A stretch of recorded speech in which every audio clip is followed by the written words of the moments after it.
Baik, Assalamualaikum warahmatullahi wabarakatuh. Perkenalkan, saya Rilo Mahendra, NIM 1904232. Pada kesempatan kali ini, saya akan membahas mengenai soal dari ujian mata kuliah statistik sosial saya yang ada 6 soal. Yang pertama yaitu min dilengkapi grafik dan tabel, kemudian korelasi berganda, kemudian regresi linear sederhana, kemudian regresi linear berganda, kemudian uji komparatif one sample test dan two sample test, dan yang terakhir adalah chi-square.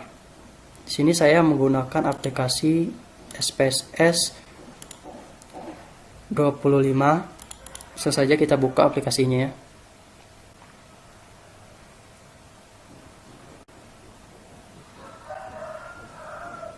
Nah, ini adalah tampilan dari aplikasi SPSS 25. Langsung saja kita bahas ke soal yang pertama, yaitu mengenai min dilengkapi grafik dan tabel. Di sini saya telah membuatkan datanya. Carilah min dilengkapi grafik dan tabel atau diagram jika diketahui nilai tugas statistik sosial mahasiswa IAIN UNP adalah sebagai berikut. Nah, ini adalah datanya. Kita akan mencari min dari nilai yang ada di data ini. Maka pertama yaitu kita blok, kemudian kita kopikan, kita ke aplikasi SPSS, kemudian kita ke variable view. Di name ini kita isikan dengan nilai.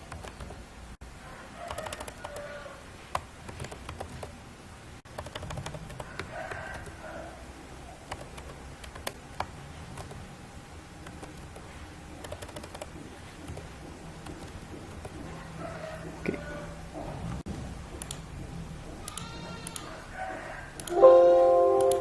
Di sini kita nolkan desimalnya karena kita tidak menggunakan desimal. Setelah itu di nilai ini kita kopikan tadi, kita pastekan di sini. Nah, setelah muncul di nilai ini, maka langkah selanjutnya kita adalah mencari min dan kita akan membuatkan tabelnya. Langkah pertama itu kita klik analyze, kemudian descriptive statistik, frekuensi. Di sini kita pindahkan ke variabel, kemudian kita klik statistik, kita centang yang di central tendensi ini, kita centang min. Ini boleh kita centang juga. Kemudian tekan continue. Untuk menampilkan tabelnya kita pilih chart, kemudian kita klik histogram, continue, kemudian OK. Nah, ini adalah hasil pengolahan dari aplikasi SPSS, di mana minnya diperoleh adalah 68,93. Dan ini adalah tampilan dari tabelnya. Di sini ada min 68,93. Oke.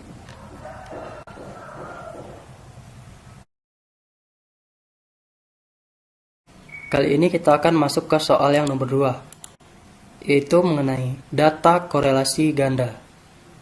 Sini saya telah membuatkan datanya dan soalnya.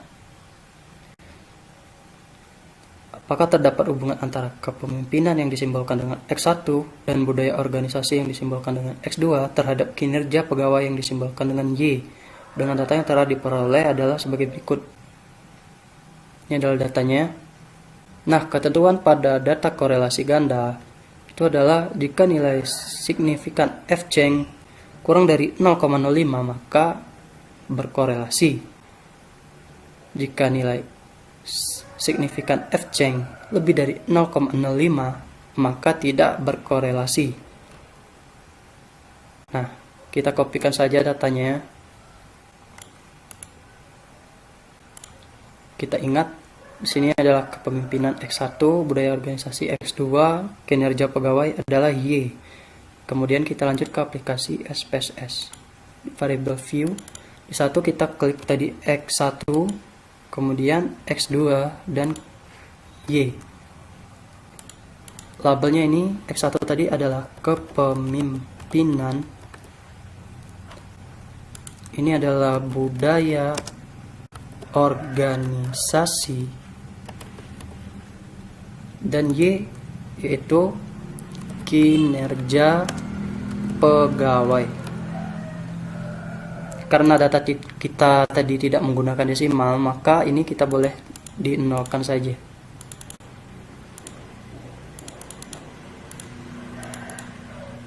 Oke, setelah itu kita ke data view.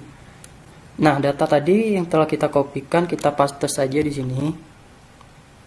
Oke, setelah dipaste, maka kita akan melakukan korelasi berganda. Nah, caranya itu adalah kita klik tombol Analyze, kemudian kita pergi ke Regression, pilih linear. Oke, setelah itu kinerja pegawai adalah Y, kita masukkan ke dependent. Kepemimpinan adalah X1, kita masukkan ke independent. Dengan budaya organisasi, karena ini sejenis X1. Dan X2 ini adalah Y, itu dependentnya.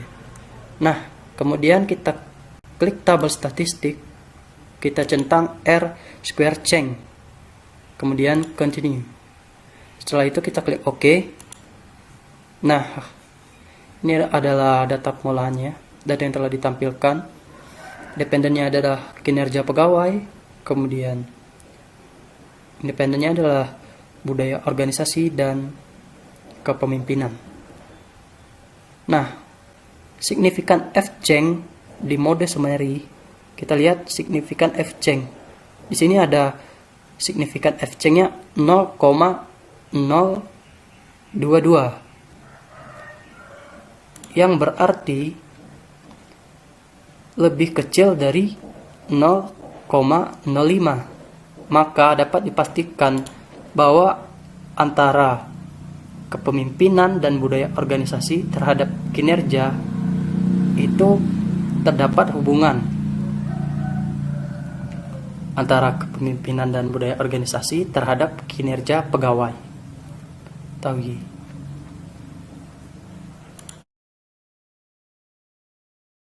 Selanjutnya kita masuk ke soal nomor 3. Soal nomor 3 itu regresi linear sederhana. Ini sudah saya buatkan datanya. Seorang peneliti ingin mengetahui apakah terdapat pengaruh antara kepemimpinan X terhadap kinerja pegawai Y. Dengan data yang telah diperoleh adalah sebagai berikut. Ini ada X, ini ada Y. X adalah kepemimpinan, Y adalah kinerja pegawai.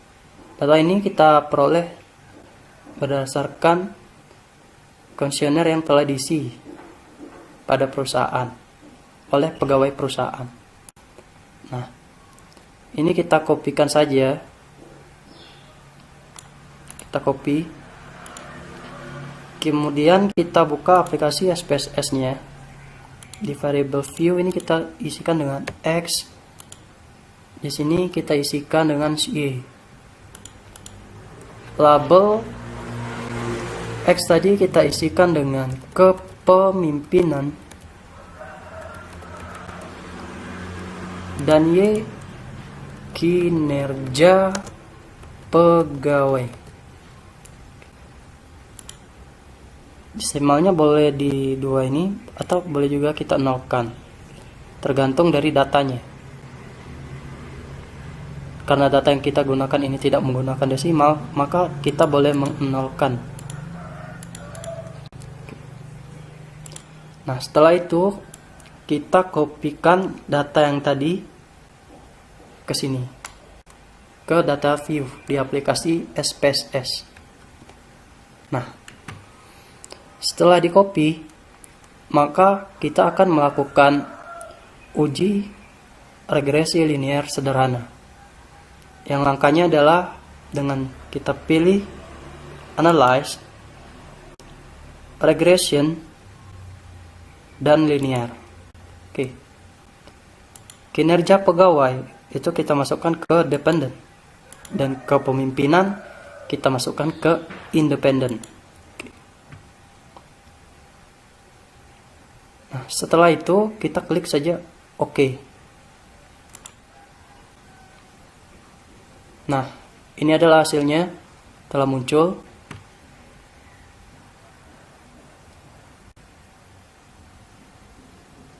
Nah, kita masuk ke ketentuannya.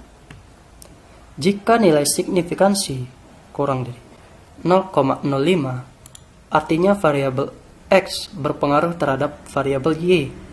Jika nilai signifikansi lebih dari 0,05, artinya variabel X tidak berpengaruh terhadap variabel Y. Kita lihat lagi di aplikasi SPSS-nya. Nah, ini di signifikansi itu kita dapatkan di ANOVA, di mana signifikansinya adalah 0,005, yang berarti lebih kecil dari 0,05. Nah, berdasarkan ketentuan itu, maka dapat dikatakan bahwa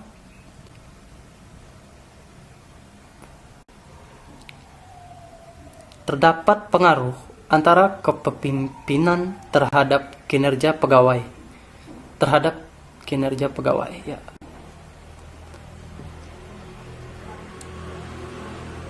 Antara kepemimpinan terhadap kinerja pegawai itu terdapat pengaruh.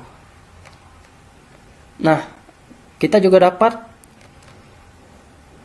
apabila kita kurang yakin dengan yang cara ini, dengan ketentuan signifikan, kita juga dapat menghitungnya melalui nilai T hitung. Ini ketentuannya, jika nilai T hitung lebih besar dari nilai T tabel, maka artinya variabel independen atau X secara parsial berpengaruh terhadap variabel dependen atau Y. Rumus mencari T table adalah, ini adalah A itu adalah ANOVA, A dibagi 2, A itu adalah ini 0,05 nya, dibagi dengan 2, kemudian N dikurang K dikurang 1 dikurang I. Ini dapat 0,05, ini adalah patokannya 0,05 ANOVA-nya, dibagi 2, kemudian data ini ada 14 dikurang 1 dikurang 1.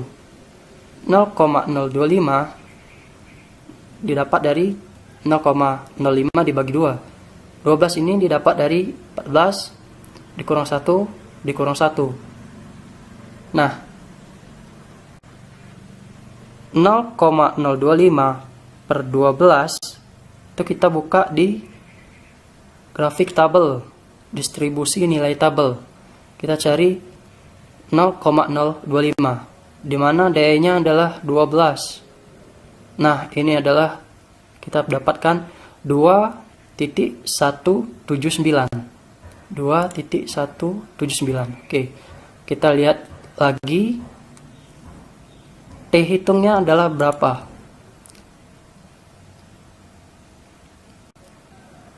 Nah, ini adalah T hitungnya, di mana T hitungnya adalah 3,436.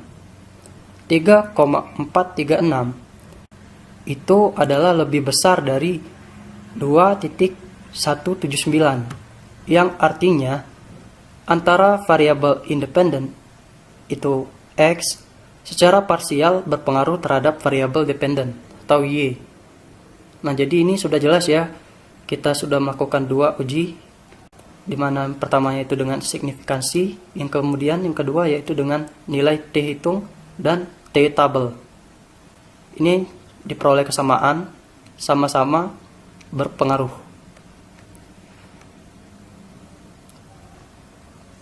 Baik, sudah cukup soal nomor 3. Baiklah, sekarang kita akan lanjut ke soal nomor 4, yaitu regresi linier berganda. Ini telah saya buatkan soalnya. Saya akan pindahkan kameranya dulu. Nih, seorang peneliti ingin mengetahui apakah terdapat pengaruh antara kepemimpinan yang disimbolkan dengan X1 dan budaya organisasi yang disimbolkan dengan X2 terhadap kinerja pegawai yang disimbolkan dengan Y. Dengan data yang telah diperoleh adalah sebagai berikut. Ini adalah datanya. Ini ketentuan dari regresi linear berganda.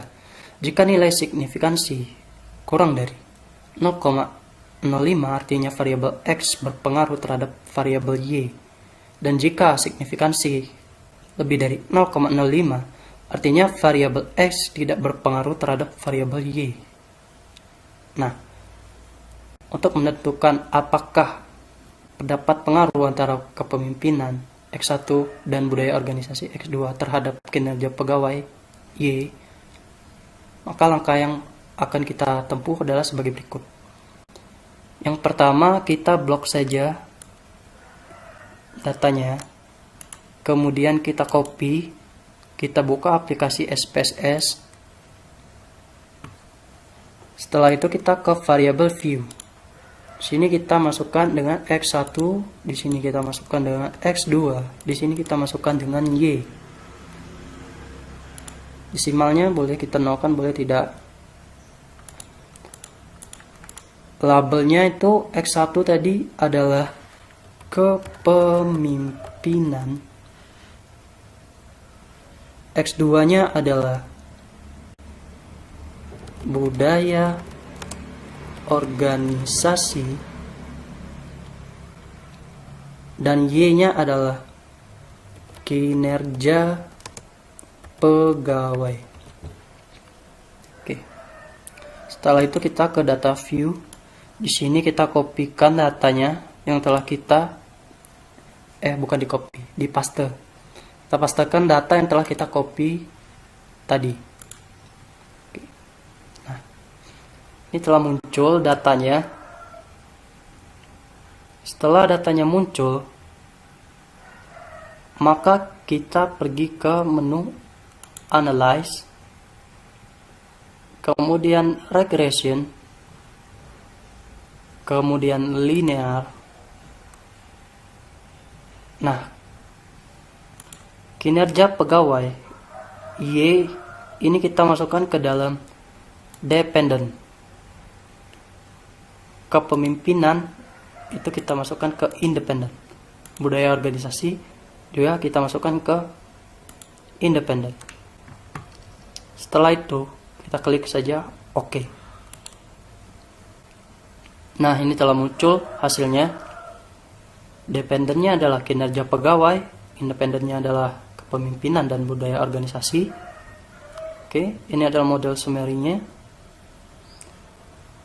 Dengan R adalah 0,0707. Koefisiennya adalah ini.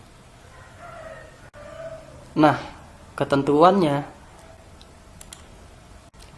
regresi linear berganda itu jika nilai signifikansi kurang dari 0,05 artinya variabel X berpengaruh terhadap variabel Y.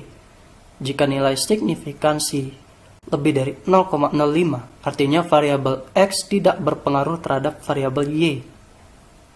Nah, kita kembali ke data tadi. Signifikansi itu ada di kolom ANOVA. Nah, signifikansinya adalah 0,022. 0,022. Artinya ini lebih kecil dari 0,05. Sedangkan ketentuannya tadi, jika signifikansi lebih kecil dari 0,05 artinya variabel X berpengaruh terhadap variabel Y.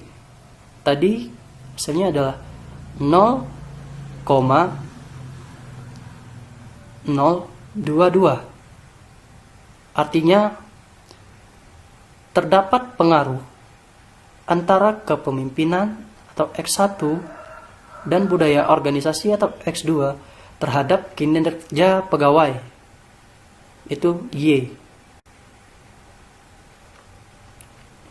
Ini adalah jawaban soal nomor 4. Sekian. Baik, kali ini kita akan lanjut ke soal berikutnya. Itu soal yang kelima. Setelah kita melakukan regresi linear berganda tadi. Kemudian kita lanjut ke uji statistik komparatif one sample test dan two sample test. Yang pertama itu kita akan melakukan uji statistik komparatif one sample test.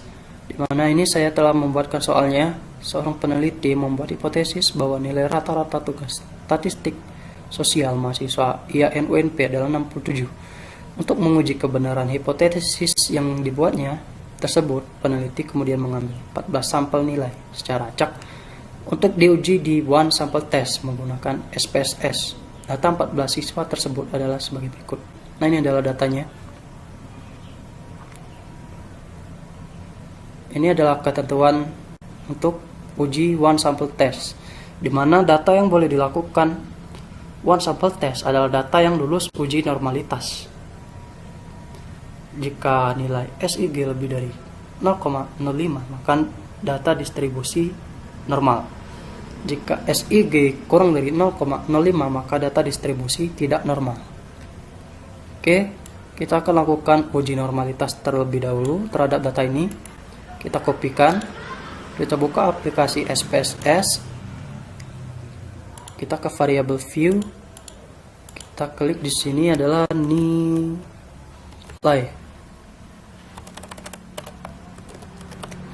Oke.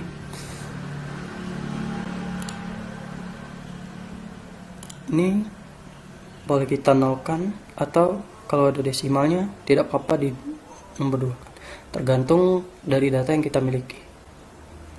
Data yang kita miliki itu tidak ada desimal. Ya, tidak ada desimalnya. Hanya satu saja. Hanya data saja. Jadi kita nolkan desimalnya. Kemudian kita ke data view. Untuk melakukan uji normalitas, data yang tadi kita kopikan di sini. Kemudian kita klik analyze. Setelah itu kita klik descriptive statistic. Kemudian kita klik explore. Oke. Ini kita pindahkan. Oke. Kemudian di statistik ini kita bukan statistik ya. Sorry, di plots kita centang yang normality plots with test. Ini adalah normalitasnya. Setelah itu kita klik OK.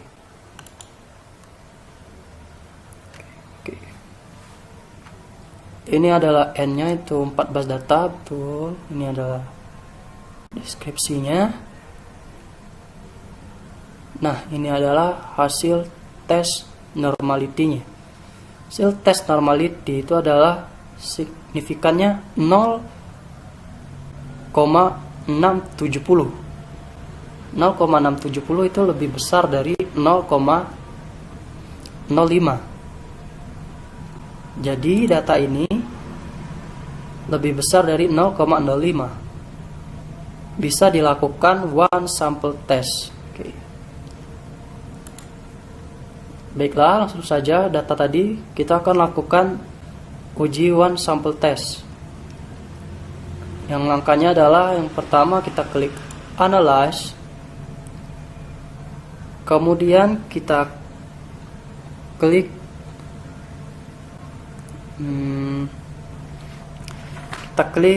itu compare mean. Kemudian kita klik one sample t-test. Kita pindahkan test value. Ini adalah hipotesisnya. Hipotesisnya tadi adalah 67. Ya, 67. Oke. Sini tidak bisa diganti. Kita klik OK. Ini adalah one sample statistiknya. di mana jumlah datanya adalah 14, minnya adalah 68.93. Oke. Ini adalah hasil one sample testnya. Signifikannya adalah 0,434. 0,434 adalah lebih besar dari 0,05. Jadi data ini, hipotesis yang terdapat dari data ini yang adalah 67 itu bisa diterima. Karena yang sebenarnya min dari data ini tadi adalah 68.93 dan ini masih lebih besar dari 0,05. Jadi hipotesis tersebut bisa diterima. Oke. Setelah itu kita akan melakukan uji normalitas to sample test. Ini kita exit saja. Oke. Karena datanya berbeda. Nah, ini adalah data dari to sample test berpasangan. Sini saya mengambil to sample test berpasangan. To sample test itu ada dua, yaitu yang pertama berpasangan dan tidak berpasangan. Di sini seorang peneliti ingin mengetahui apakah terdapat perbedaan rata-rata dua sampel yang berpasangan dengan data di bawah ini. Ini hasil belajar sejarah dari mahasiswa, di mana tes pertamanya itu ada diperoleh nilai ini, dan tes keduanya itu ini. Ketentuannya, data yang boleh dilakukan to sample test adalah data yang lulus uji normalitas, seperti di one sample test tadi. Jika signifikan kurang dari 0,05, maka terdapat perbedaan yang signifikan. Jika signifikan lebih dari 0,05, maka tidak terdapat perbedaan yang signifikan. Langsung saja data ini kita kopikan. Setelah itu kita buka aplikasi SPSS.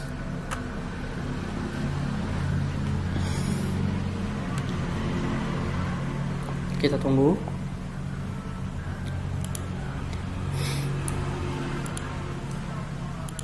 Ini kita isi dengan pre. Ini isi dengan post. Kemudian data view. Oke. Kita lakukan uji normalitas terlebih dahulu. Analyze, descriptive, statistics, explore.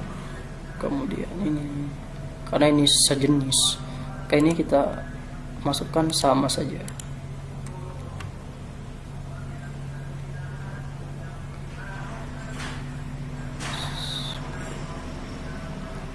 Kemudian kita klik OK.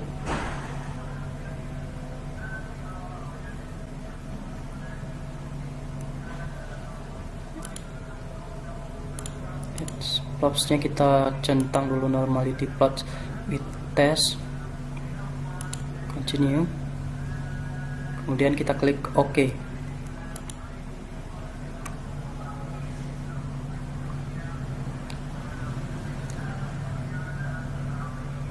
Ini adalah hasil tes normality-nya. 0, untuk yang pre-testnya itu 0,951. Ini lebih dari 0,05, dan post testnya 0,322, juga lebih dari 0,05. Jadi data yang kedua, data ini adalah normal, bisa dilakukan untuk uji normalitas to sample test. Langsung saja kita lakukan uji normalitas to sample test. Itu kita ke parent means di sini kita isi dengan pirate sample t-test. Oke. Pre-nya kita masukkan di sini. Postnya juga kita masukkan di sini. Oke.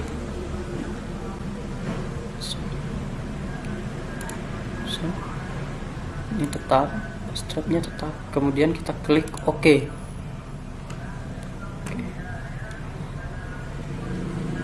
Ini adalah min dari data pre-test tadi 61, post-test juga adalah 69,5. Ini adalah hubungan korelasinya, di mana signifikannya adalah 0,001. 0,001 itu adalah lebih kecil dari 0,05. Berarti data ini adalah berkorelasi. Data ini adalah berkorelasi. Lalu bagaimana dengan sampel tesnya?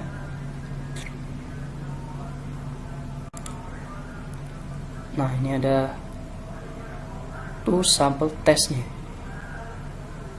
Ini ada minnya dan standarnya, standar lower, upper, dan signya itu 0,0000. Ini lebih kecil dari 0,05 karena ini adalah 0,000. Jika signifikan lebih kecil dari 0,05 maka terdapat perbedaan yang signifikan. Berarti antara pre-test dan post-test ini terdapat perbedaan rata-rata yang signifikan. Oke, itu saja. Setelah ini kita akan lanjut ke soal nomor 6, yaitu mengenai Q-square. Ini telah saya buatkan data dan contoh soalnya, di mana seorang peneliti ingin mengetahui apakah terdapat hubungan antara jenis kelamin seseorang dengan tingkat pendidikan yang ia capai. Ini adalah datanya. Jadi di sini Q-square ini kita akan melakukan uji apakah terdapat suatu hubungan antara baris dan kolom. Jenis kelamin ini kita sebut sebagai baris, tingkat pendidikan ini adalah kita sebut sebagai kolom. Nah, jenis kelamin ini atau Q-square ini mengolah data dalam bentuk kategori, sehingga jenis kelamin ini kan ada dua. Jadi kita bedakan antara laki-laki dan perempuan. Itu adalah kategorinya. Tingkat pendidikan juga ada kategorinya, yaitu dari SMA, S1, S2, D3. Nah, setelah itu langkah yang akan kita lakukan yaitu kita mengkodekan jenis kelamin laki-laki itu dengan kode 1 dan perempuan adalah kodenya 2. Kemudian tingkat pendidikan itu kita urutkan dari yang terkecil sampai ke yang terbesar atau tertinggi dengan kode yang terkecil itu adalah 1, kemudian setelahnya adalah 2, dan yang paling tinggi itu adalah 4. Jadi di sini yang paling kecil itu adalah SMA, maka kodenya adalah 1. Kemudian yang setelah SMA adalah D3, kodenya adalah 2. Kemudian S1 3 dan S2 4. S2 ini adalah yang paling tinggi. Oke. Setelah itu kita lanjut ke aplikasi SPSS-nya. Di variable view ini kita tulis nama, yaitu ini adalah, kita sikat saja ya, ini kita tuliskan JK. JK itu adalah jenis kelamin. Kemudian ini adalah TPEN.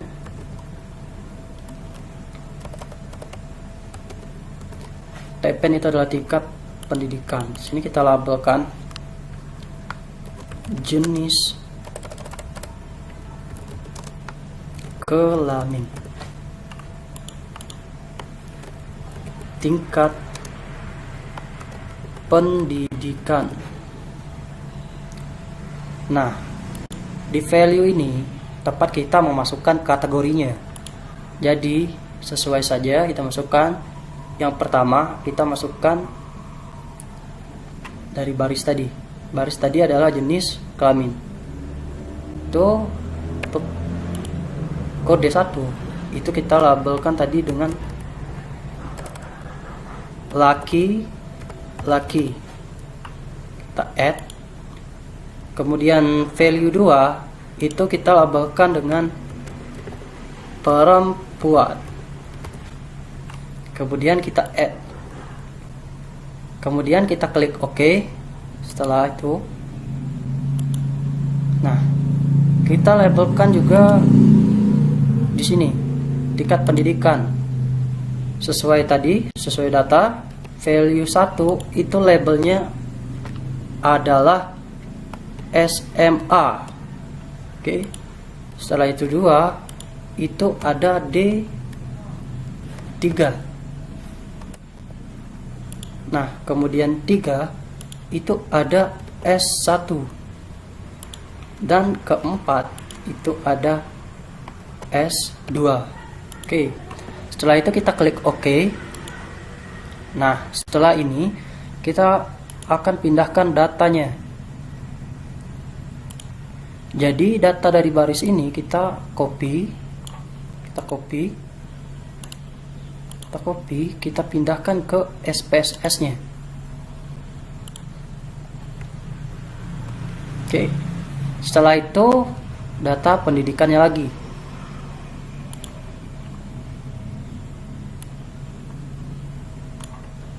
Kita copy, kita pastikan di sini.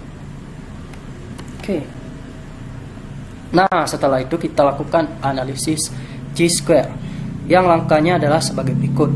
Yang pertama yaitu kita klik analyze, kemudian descriptive statistik, lalu kita pilih cross tab. Oke. Jenis kelamin itu kita adalah baris, maka kita pindahkan di row. Tingkat pendidikan adalah kolom sini. Oke. Setelah itu kita kan tadi melakukan uji analisis Chi-square. Nah, itu terdapat di statistik. Nah, Chi-square ini kita conteng. Kita klik saja, kemudian continue. Oke. Setelah itu kita klik OK. Nah, ini adalah muncul datanya. Hasilnya, cross tab. N ini adalah jumlahnya, jumlah keseluruhannya itu udah 15 data. Persentasenya 100. Oke, berarti seluruhnya 100%. Ini ada jenis kelamin laki-laki. Ini tingkat pendidikannya nanti ada SMA, D3, S1, S2, itu totalnya ada 7. Kemudian perempuan ada 8. Ini pas, totalnya ada 15. Oke. Nah, ini adalah Chi-square test. Asymptotic signifikan dari Chi-square test itu ada, ini adalah hasilnya, yaitu 0,246 dalam ketentuan Chi-square itu apabila nilai signifikan lebih dari 0,05, maka hubungan tidak signifikan antara baris dan kolom. Nah, tadi itu kita lebih dari 0,05.